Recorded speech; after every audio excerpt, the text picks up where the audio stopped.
I heard a quote the other day.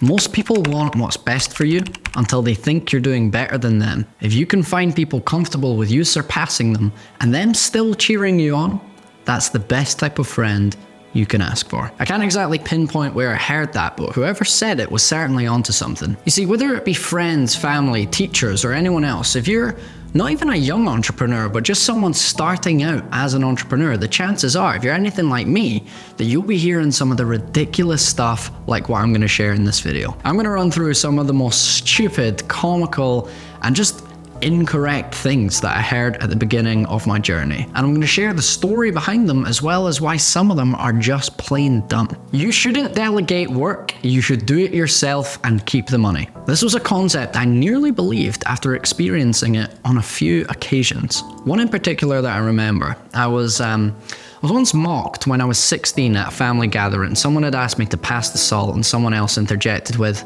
"You're just going to pay someone else to do it," right? That had been derived from a prior conversation with someone who, by the way, had no managerial or business experience, where I'd be explaining that I didn't want to learn SEO because despite a client asking me to provide it, instead of going out of my way spending hours learning it as a skill or selling it when I was subpar to doing so, I had stated my plan of subcontracting the work and selling it anyway. And the idea of doing this was somehow funny. You know, you have to really watch who you're taking advice from and who you base your actions upon, because whilst whoever was rambling on cluelessly about not doing delegation, I'd been reading about one of history's richest men, Andrew Carnegie.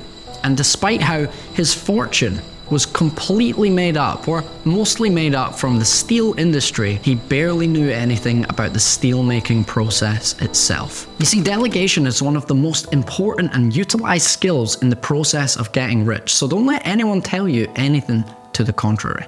You're young and you don't have expenses, so just undercut the competition and you'll succeed. This piece of advice, which I once believed led me down a path where I was overstretching, doing a ton of work for barely any profit. Classic mistake, right? Thinking that the lowest price always wins. But here's the thing, it doesn't. What I should have been taught and what I had to learn myself the hard way is that being the cheapest option out there is not the way forward. It's about adding the most value. You know, when I first started, I was slashing prices. I thought that was the golden ticket. I mean, who wouldn't want cheaper services, right? But this approach quickly turned into a race to the bottom. You know, I was working round the clock, juggling multiple projects, and at the end of the day, my bank account still had very little to show for it. And then it hit me. Why compete on price when I could compete on quality? Instead of being the cheapest, I focused on being the best, right? I started to invest more time into understanding my client's need, tailoring my services to offer more value.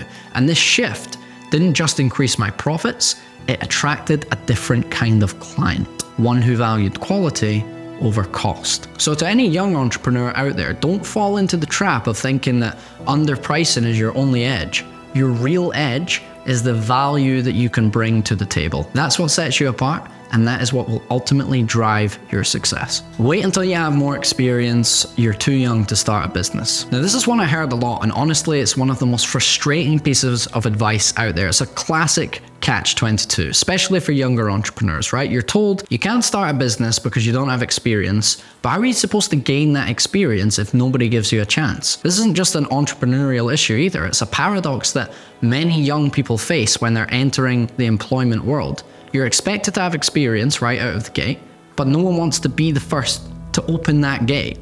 I remember thinking, well, if I wait until I have enough experience, I might be waiting forever. So instead, I decided to flip the script, right? Instead of waiting for experience to come to me, I went after it, right? Starting a business at a young age was my way of gaining experience, not just in my field, but in life. It was about learning by doing, by making mistakes and growing from them. In my journey, I quickly realized the real world experience trumps theoretical knowledge almost every single time. Sure, I made loads of mistakes, but each mistake was a lesson, each mistake was a challenge, a new opportunity to learn and to improve. And let's be honest, there's no better teacher than the real world. So to anyone who's been told, you know, you're too young, too inexperienced, or you're not ready, remember, your age isn't a barrier, it's an advantage. Your youth is your ticket to innovation, to resilience, to given fresh perspectives that the business world desperately needs. So don't go waiting for experience to come and find you. Go out there, start something, and create your own experience. Because in the end, it's not about how many years you've been doing something. It's about what you did with those years. You don't want too much too early. This piece of advice was thrown at me when I announced I was going to buy a Mercedes A-Class as my first car when I was 18 years old. And it was a goal that I'd set for myself, something I was quietly working towards. I had a little printed picture of one in my drawer, and every time I would pull it out for a little bit of motivation, close the drawer again, and I'd have a smile on my face, give me a little bit extra energy. It wasn't until I actually had passed my tests that I sort of declared that it was something I was going to do. And there were a lot of people, mostly adults, probably somewhat driven by a bit of insecurity, who told me that it was a terrible idea, a waste of money, that I was going to crash it in the first month. Anyway, I didn't listen to them. And after passing my test, I bought that car in cash. Anyway, I still have that car today. Meanwhile, my friends' cars have broken down. They've needed big maintenance bills. Some don't qualify for the new low emission zones. Insurance wasn't an issue either, right? Fast forward 2.5 years, the car's value is depreciated by £2,000. So if I sell it now, it effectively means I've spent only £2,000 to own a Mercedes at 18 years old for 2.5 years, probably the same amount as what it's cost the others who bought cheaper cars to keep replacing them, buying new parts, maintenance. People said that achieving this goal was going to slow me down, it was going to make me complacent, but in fact it's only done the opposite. It's fueled my ambitions more. Owning that car wasn't just about, luxury or status, it was a tangible representation to myself of my hard work and a reminder of what's possible. It showed me, that there's a world of abundance, and I've only just scratched the surface. And trust me, when you get a taste of what you can achieve, it doesn't quench your thirst. It only makes you thirstier. So to anyone who says you don't want too much too early, I ask, why not? Why wait to chase your dreams? Why not enjoy the fruits of your labor now while continuing to strive and build for more? My Mercedes wasn't the end goal. It was only the beginning. Stay at school, get your grades, and go to uni. I was directly advised to follow the traditional path, right? Stay in school, get good grades, go to university for 4 years, land a job at a reputable company, soak up knowledge for 5 or 6 years, and then, and only then, strike out on my own. According to that timeline, I'd be a decade away from where I am today. Look, for certain careers, university is invaluable, right? If you're pursuing a field like law, medicine, or any other profession that requires those specific academic qualifications, then yes, uni is a non-negotiable. However, for those of us whose paths don't necessitate that traditional educational route, it's a different story. And I personally chose to diverge from that path. It wasn't a decision that I made lightly, but it was made with a clear understanding of my goals and the best route to achieve them. Right, the entrepreneurial journey is going to be unique for every person, but for me, it was about seizing opportunities as they came, learning on the go, not waiting for some arbitrary timeline to tell me that I was ready. The world we live in today is vastly different from the ones our previous generations navigated. The rise of the internet, digital technologies, and a global economy has transformed the landscape. The skills, experiences, and networks that I've built by diving headfirst into the entrepreneurial world have been far more valuable and relevant to my business than a traditional degree could have offered me at this stage in life. This isn't to downplay the value of education, but rather to highlight that there are multiple paths to success, right? There's multiple ways to be educated. The reason that a lot of people's parents disagree is because back in their day, there weren't all of these abundant ways to access information.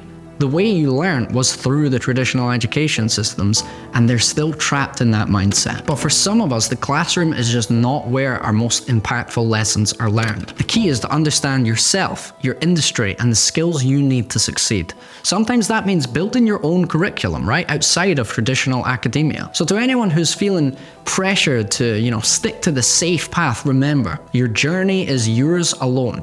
You don't need to wait a decade to start living your dreams. Sometimes stepping off the conventional path is exactly what you need to forge your own way forward. That's too risky. This piece of advice, often given by risk-averse individuals, implies that playing it safe is somehow always the best option. But here's what they don't understand. Entrepreneurship is fundamentally about taking calculated risks. Without risk, there's no reward, there's no innovation, there's no breakthrough moments. And when I started my journey, I heard this a lot. People would caution me about taking bold steps, whether that be investing money, trying new strategies, or actually just getting started in business in the first place. They saw these actions as complete gambles rather than calculated decisions. But here's the thing, calculated risks, they're not wild guesses in the dark or leaps of faith. They are informed and strategic decisions that are made after you weigh the potential downsides against the immense possibilities. Every successful entrepreneur knows this, right? They know that taking risks is essential if you want to push boundaries, if you want to innovate, if you want to get forward. And in my experience, and to quote Mark Zuckerberg, the biggest risk is not taking any risk at all. Because whilst playing it safe might keep you from failing, playing it safe also keeps you from succeeding. I learned to assess opportunities, to understand the potential outcomes, and then take that leap of faith, knowing that even if it didn't work out, the lessons I would learn would be invaluable. Risk-taking has been a driving force in my growth as an entrepreneur. It's about embracing that uncertainty and seeing it as an opportunity, as opposed to seeing it as a barrier. It's this mindset that turns challenges into stepping stones, and it turns dreams into realities. So don't let the fear of failure stop you from pursuing your ambitions, because in the world of entrepreneurship, the biggest risk is not risking at all. There's other people already doing it. This is a line often thrown at entrepreneurs as a cautionary warning, right? Suggesting that entering a market with existing competition is a bad move. But here's a different perspective. Competition in a market isn't a deterrent, it is a sign of opportunity. Think about it, if other businesses are operating in the same space, it means there's a demand, there are customers to be served. I mean, if you had to be a bird for a day, would you go around and you had to eat, you had to find some worms, would you go around flying and just digging up any old grass, or would you fly to the grass where all the other birds were already feeding? You see, nobody ventures into a market with zero potential. The presence of competitors is actually a validation of the market's potential. Let's have a look at some other examples where this has been very blatant and obvious, right? When Samsung entered the smartphone market, Apple already had a strong foothold with the iPhone. Or consider how Pepsi stepped into a world dominated by Coca-Cola. These companies didn't shy away because of competition. They saw an opportunity to carve a name for themselves. And look at how far they've come. Each of them have established a massive and distinct identity and customer base. They're making multiple millions of pounds. So the key isn't to be deterred by others doing the same thing. It's to figure out how you can do it differently or better. It's about finding your unique angle. You know, maybe you can offer a better user experience, more innovative features, or maybe just a different pricing strategy. But the existence of competitors is not a signal to back off. It is a challenge to be different. It's a call for you to understand what the market lacks, how you can really fill that gap rather than just being another copycat. You have to be that smart innovator. So to any entrepreneur who's been cautioned with the, other people are doing it, you have to remember the goal isn't to be the only person in the race. It is to be the fastest. Your mission should be to learn from your competitors and then take it one step further. People won't take you seriously because you're too young. Now, to be honest, this wasn't entirely baseless, right? There were indeed people who didn't take me seriously at first. I'd get comments like, you don't have any qualifications to do what you're doing, or you're going to get laughed out of places. That was not uncommon. But what was worse than not being taken seriously was the effect that believing everyone would think like that had. You see, when you go into a meeting, when you go in trying to make a sale and you walk in already assuming that you're not going to be taken seriously, can you see how much more of a battle, an uphill struggle that is, versus if you went in believing you'd be listened to attentively and taken seriously? And yes, look, being thick-skinned helped me shrug off some of these doubts, but let's acknowledge that it's not always that easy for everyone. And to those people, I want you to understand the perceptions and comments of others are not the determinants of your success. Sure, being young can be a disadvantage in some scenarios, but it can also be a tremendous asset. It brings fresh perspectives, adaptability, a kind of fearless energy that can often be the catalyst for innovation and for growth. And that is the attitude you must carry with you. You need to be your most significant supporter. The loudest voice in your head should be your own, screaming at you that you can do this. It's about having confidence in your abilities, your vision, and the value that you can bring. Because trust me, what others say about you is far less important than what you say to yourself. The opinions of them, the opinions of others is just noise. It is your inner voice that truly shapes your path. And in the world of entrepreneurship, self-belief is not just a trait, it is a necessity. It is what's going to keep you going whilst everybody else doubts you, what pushes you to prove not just to them, but to yourself that age is just a number and capability is defined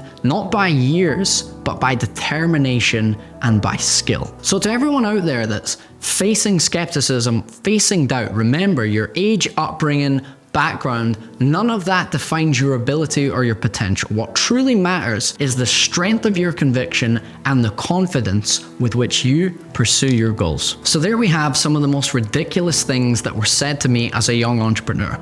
Look, maybe you're at the start of your journey as well. Maybe you've been through this before. Maybe you've come away from that. Wherever you are, I'd love to hear in the comments what some of the most ridiculous things that have been said to you are, and how you responded, or how you wish you would have responded when you were thinking about it in the shower the next morning, right? We've all been there. If you are, though, in that scenario where you're plagued with toxicness, you're plagued with bad advice, come join us in the xlounge.io. It's a completely free community where we support each other, we provide resources, and we help entrepreneurs who are starting and growing in their journey to meet other entrepreneurs who have been there and done that to create massive success for one another. I'd love to see you there. We're also going to be putting together a video of some of the best advice that I've received as an entrepreneur. So stay tuned, press the subscribe button, and I'd love for you to join me for that. Take care.